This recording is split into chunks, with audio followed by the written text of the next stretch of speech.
In the shadows of ancient times, there existed a sacred bond, one that transcended mere courtesy and touched the divine itself. I am the Protector of Xenia, guardian of the timeless covenant between host and guest. Let me tell you a tale that echoes through the ages. When darkness falls and travelers seek shelter from the storm, I am there, watching, ensuring the ancient laws are upheld. For you see, hospitality isn't just about offering a warm bed or a hot meal. It's a dance as old as civilization itself, a promise written in the stars. Picture this.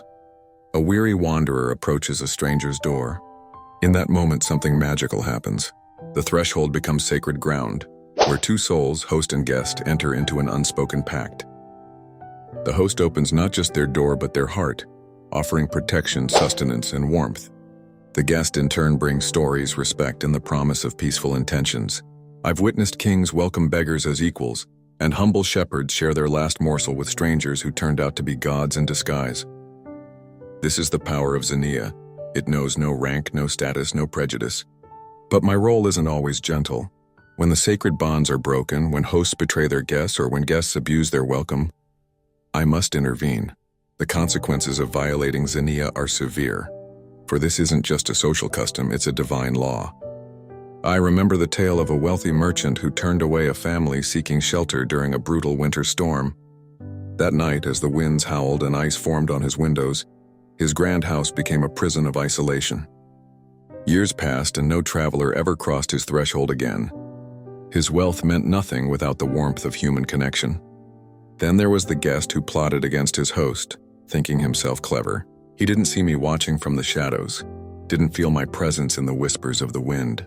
By morning, his schemes had turned to dust and his reputation followed him like a curse wherever he went. But let me share with you the true beauty of Xenia. It's in the small moments. The shared laughter between strangers becoming friends, the exchange of stories across cultural divides, the bonds formed over breaking bread together. These moments ripple through time, creating connections that can change the course of history. Even in your modern world, where hotels have replaced hearths and digital reviews stand in for personal recommendations, the spirit of Xenia lives on. It lives in the community that welcomes refugees, in the neighbor who opens their home during a natural disaster, in the simple act of sharing a meal with someone who's far from home. Remember, when you open your door to a stranger, you're not just following an ancient tradition, you're participating in a sacred act that makes us human. For in every guest-host relationship, there's a chance for magic, for transformation, for the divine to touch the ordinary. I am the Protector of Xenia, and through me, this timeless bond continues. In every act of true hospitality, you'll